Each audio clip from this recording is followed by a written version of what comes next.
Daily 30 words minimum പഠിച്ചിരിക്കും. 30 synonyms, അതുപോലെ 30 one word substitution.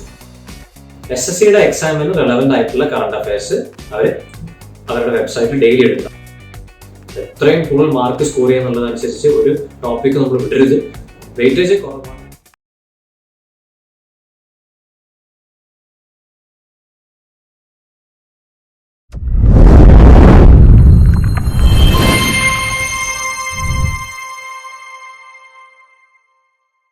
English preparation എങ്ങനെയാണ്? ഇംഗ്ലീഷ് പേപ്പറിന് നമ്മൾ CGL എക്സാമിനുള്ള ഇമ്പോർട്ടൻസ് ഞാൻ നേരത്തെ പറഞ്ഞു. Tier 2-ലാണ് ഏറ്റവും ഇമ്പോർട്ടൻ്റ് ആയിട്ടുള്ള ഒരു ലെവൽ എന്ന് പറയുന്നത്. അതിൽ തന്നെ ഇംഗ്ലീഷിനും മാത്സിനും 200 മാർക്ക് വീതമാണ്. അപ്പോൾ ഇംഗ്ലീഷ് എത്രയും ഇമ്പോർട്ടൻസ് കൊടുക്കുന്ന ഒരു പേപ്പറാണ്. എങ്ങനെ ഇതിന് പ്രിപ്പയർ ചെയ്യണം എന്ന് വെച്ചാൽ ആദ്യം നമുക്ക് ഇതിന്റെ സിലബസ് നോക്കാം.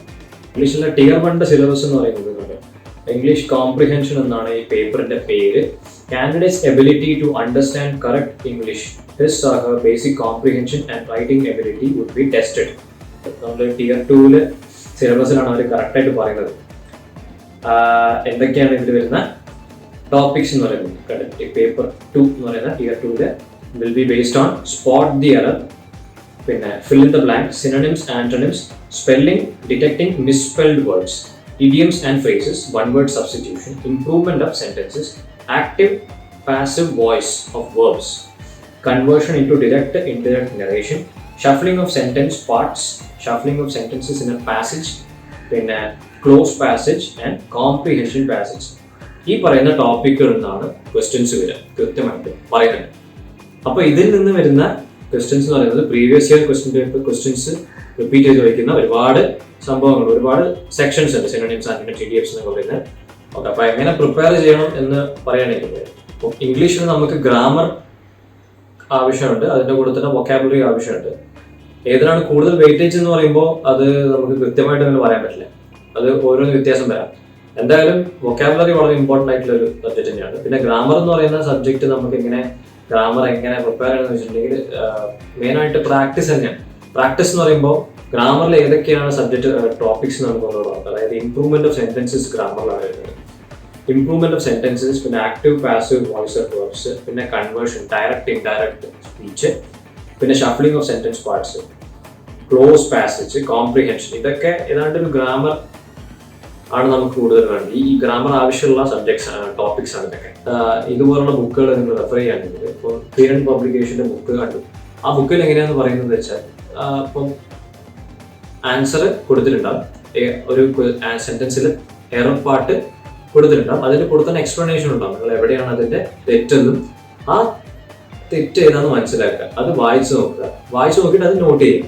അപ്പോൾ ഇങ്ങനത്തെ സെന്റൻസിന് അവർ കൊടുക്കുന്ന ചില റൂൾസ് ഉണ്ട്. ആ റൂൾസ് അങ്ങനെ ഓരോ സെന്റൻസിലും വെച്ച് പഠിക്കുക.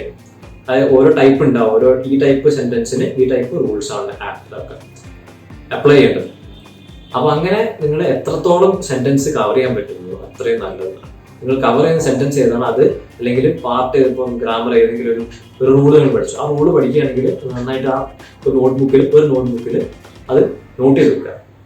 അതിൻ്റെ ഇടയ്ക്കിടയ്ക്ക് റിവൈസ് ചെയ്യുക. അപ്പോൾ നമുക്ക് മനസ്സിലാവും അടുത്ത പ്രാവശ്യം ഇതുപോലെ സെന്റൻസ് കാണുമ്പോൾ ഈ സെന്റൻസിൽ വരുന്ന എന്താ പറയുക ടൈപ്പ് സെന്റൻസിൽ വരുമ്പോൾ ഈ ടൈപ്പ് റൂളാണ് യൂസ് ചെയ്യേണ്ടത്. അപ്പോൾ ഇങ്ങനെയാണ് വരേണ്ടതെന്ന് കൃത്യമായിട്ട് പറയാൻ പറ്റും. അപ്പോൾ പ്രാക്ടീസ് ആണ് ഏറ്റവും കൂടുതൽ ആവശ്യം. അത് ഇംഗ്ലീഷ് ആണെങ്കിൽ ശരി, മാത്സ് ആണെങ്കിൽ. ഇത്രയും പറഞ്ഞ ഗ്രാമറാണ്. ഗ്രാമർ ഇനി വൊക്കാബുലറി നോക്കുകയാണെങ്കിൽ ഇപ്പോൾ പറഞ്ഞ വൊക്കാബുലറി അണ്ടറിൽ വരുന്നത് fill in the blanks, synonyms, antonyms ആണ്. സിനോണിംസ്, ആന്റണിംസ്, പിന്നെ സ്പെല്ലിംഗ്, ഡിറ്റക്ടിങ് മിസ്സ്പെൽഡ് വേർഡ്സ്, പിന്നെ idioms and phrases, one word substitution. ഇതൊക്കെ വരുന്നത് വൊക്കാബുലറി പാർട്ടിലാണ്. ഇതിൽ വരുന്നത് നമ്മൾ വായിച്ച് പഠിക്കുക എന്നുള്ളത് മാത്രമേ ഉള്ളൂ, വേറൊരു പരിപാടിയില്ല.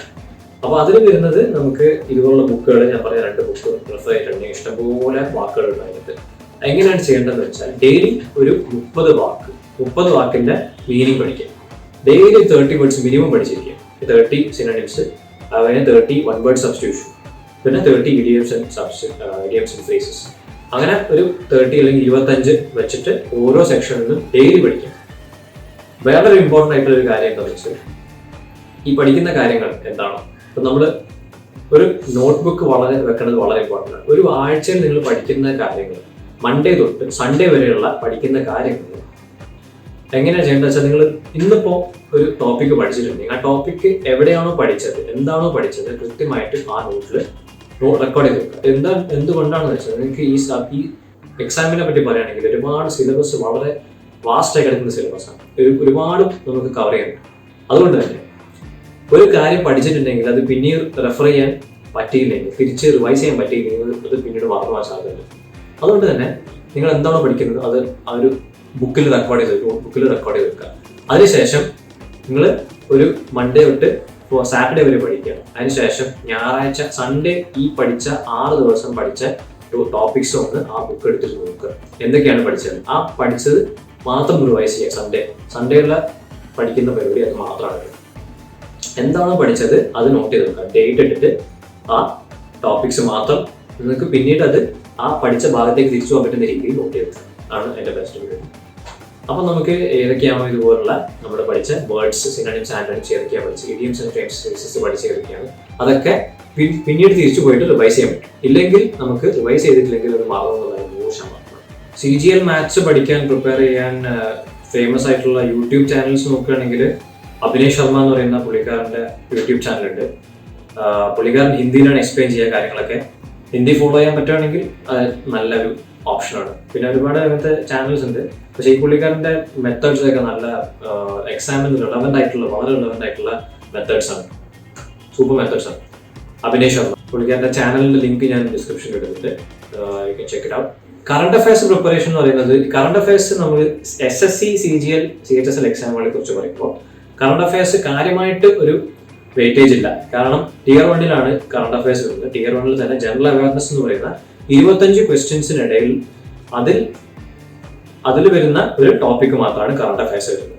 കാരണം അതിൽ ബാക്കി വരുന്ന ഒരുപാട് ടോപ്പിക്സ് ഉണ്ട്. ഇപ്പോൾ ഫിസിക്സ്, കെമിസ്ട്രി, ബയോളജി, പറയുന്ന ജനറൽ സയൻസ് എന്ന് പറയുന്ന ടോപ്പിക് ഉണ്ട്. അതുപോലെ തന്നെ ഹിസ്റ്ററി, ജോഗ്രഫി, പൊളിറ്റി എന്ന് പറയുന്ന കോൺസ്റ്റിറ്റ്യൂഷൻ പറയുന്നുണ്ട്. പിന്നെ അതുപോലെ എക്കണോമിക്സ് നിന്ന് ക്വസ്റ്റ്യൻസ് വരും.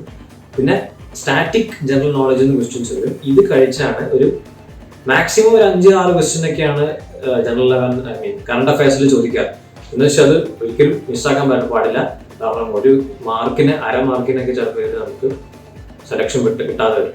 എത്രയും കൂടുതൽ മാർക്ക് സ്കോർ ചെയ്യാന്നുള്ളതനുസരിച്ച് ഒരു ടോപ്പിക്ക് നമ്മൾ വിടരുത്. വെയിറ്റേജ് കുറവാണെന്ന് മാത്രമേ ഞാൻ പറയുന്നുള്ളൂ.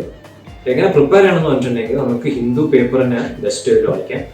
ഹിന്ദു വായിക്കാൻ പറ്റാത്ത അവസ്ഥയാണെങ്കിൽ നിങ്ങൾക്ക് ഒരുപാട് ഇതിപ്പോൾ gradeup.com എന്നൊക്കെ പറയുന്ന വെബ്സൈറ്റിൽ SSCയുടെ എക്സാമിന് റെലവൻ്റ് ആയിട്ടുള്ള കറണ്ട് അഫയേഴ്സ് അവരുടെ വെബ്സൈറ്റിൽ ഡെയിലി ഇടുന്നത്. അത് നിങ്ങൾക്ക് ഫോളോ ചെയ്യുന്നതാണ്. അത് ഡെയിലി വായിച്ചു നോക്കുന്നത് വേണമെങ്കിൽ നോട്ട്സ് എഴുതി വെക്കാവുന്നതാണ്. പക്ഷെ ഡെയിലി നന്നായിട്ട് ഇരുന്ന് വായിച്ചാൽ തന്നെ നല്ലൊരു അത്യന്തം ധാരാളമാണ്. റീസണിംഗ് എന്ന് പറയുന്ന സെക്ഷനിലെ ടോപ്പിക്സ് ആണ് ഇതൊക്കെ വരുന്നത്. വെർബൽ, നോൺ വെർബൽ എന്ന് പറഞ്ഞിട്ട് ഇഷ്ടം പോലെ ഉണ്ട്. ഇതൊക്കെ നമ്മൾ ഇതിന്റെ ബെസ്റ്റ് പ്രിപ്പറേഷൻ സ്റ്റൈൽ, എങ്ങനെ പ്രിപ്പയർ ചെയ്യാനുള്ള മെത്തേഡ് എന്ന് പറഞ്ഞിട്ടുണ്ടെങ്കിൽ ക്വസ്റ്റ്യൻസ് നോക്കുക എന്നുള്ളതാണ്. പ്രീവിയസ് ഇയർ ക്വസ്റ്റ്യൻസ് ഒരുപാട് കിട്ടും. എങ്ങനെ നമ്മൾ വരുന്ന കാര്യമായിട്ട് ബുക്കൊന്നും പ്രിപ്പയർ ചെയ്യേണ്ട ആവശ്യം, ബുക്ക് വെച്ച് പ്രിപ്പയർ ചെയ്യേണ്ട കാര്യമില്ല. ഇതിൽ നിങ്ങൾക്ക് മോക്ക് ടെസ്റ്റ് ചെയ്താൽ തന്നെ നിങ്ങൾക്ക് നല്ലൊരു ഐഡിയ കിട്ടും. 50 മോക്ക് ടെസ്റ്റ് ചെയ്യുമ്പോൾ തന്നെ നിങ്ങൾക്ക് അതിന്റെ ഒരു ഏകദേശ രൂപം കിട്ടും. അത് പ്രാക്ടീസ് ചെയ്താൽ തന്നെ നന്നായിട്ട് ആൻസർ ചെയ്യാൻ പറ്റുന്ന ടൈപ്പ് ക്വസ്റ്റ്യൻസ് ആണ് ജനറൽ ഇന്റലിജൻസ് ആൻഡ് റീസണിംഗ്.